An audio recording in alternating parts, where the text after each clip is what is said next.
প্রিয় দর্শক, ট্রাভেলার্স ভাইয়ের আজকের আয়োজন কিশোরগঞ্জের বিখ্যাত এই নিকলি হাওরকে নিয়ে। ঢাকা থেকে কিভাবে আসবেন, কেমন খরচ হবে এবং কি কি ঘুরে দেখবেন, সব তথ্য দিব এই ভিডিওতে। ভ্রমণ সম্পর্কিত সকল তথ্য পেতে আমার চ্যানেলটি অবশ্যই সাবস্ক্রাইব করবেন বলে আমার প্রত্যাশা। তাহলে চলুন শুরু করা যাক আজকের পর্ব নিকলি হাওর।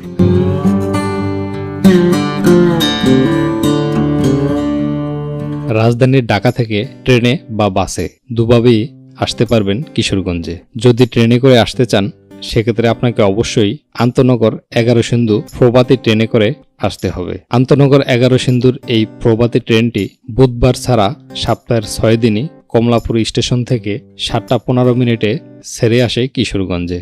শ্রেণীবিন্যাস অনুযায়ী টিকিটের ভাড়া জনপ্রতি 150 থেকে 200 টাকা পর্যন্ত।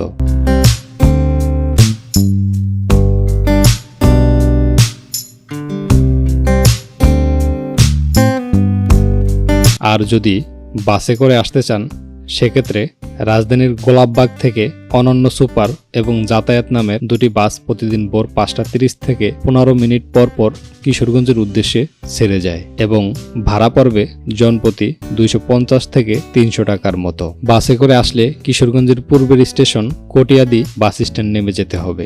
ঢাকা থেকে কিশোরগঞ্জের কটিয়াদি বাস স্ট্যান্ড আসতে সময় লাগবে 3 থেকে 3.5 ঘন্টার মতো। সেখান থেকে 22 কিলোমিটার দূরত্বে নিকলি যেতে সিএনজি রিজার্ভ করে নিতে হবে। সেক্ষেত্রে সিএনজি ভাড়া পড়বে 350 থেকে 400 টাকার মতো। এছাড়াও চাইলে আপনারা ব্যক্তিগত গাড়ি নিয়ে আসতে পারেন এই নিকলি হাওরে।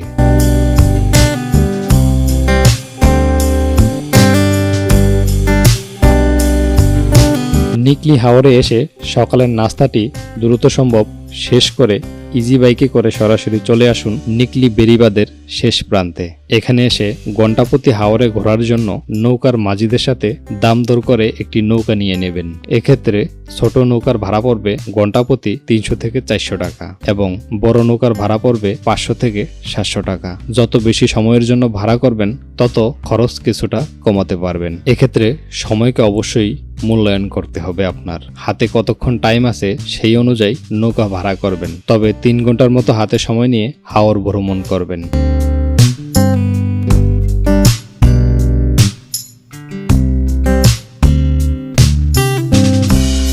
নৌকা দিয়ে হাওরে ভাসতে ভাসতে চারদিকের মোহনীয় রূপ দেখে চলে আসতে পারেন ছাতিরচর গ্রামে। সিলেটের রাতারগুলের মতো জলাবনের মুগ্ধতা দেখতে দেখতে দু চোখ জড়িয়ে নেওয়ার পাশাপাশি ঠান্ডা জলে গা ভাসিয়ে শরীরকে শান্ত ও শীতল করার কাজটা এখানে সেরে ফেলতে পারেন।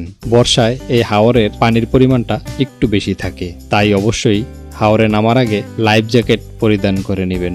দুপুরের গোসল সেরে আবারও জলাবনের সৌন্দর্য দেখতে দেখতে চলে যান চর মনপুরায়। বর্ষার পানি বেশি থাকলে এই চরটি ডুবে থাকে পানির নিচে, তবে পানি কম থাকলে অনায়াসে উপভোগ করতে পারবেন এই চরটি। এরপর শেষ বিকেলের হাওরের সৌন্দর্য উপভোগ করতে করতে ফের চলে আসেন নিকলি বেড়িবাঁধে এবং সেখান থেকে সরাসরি নিকলি উপজেলায় চলে আসেন।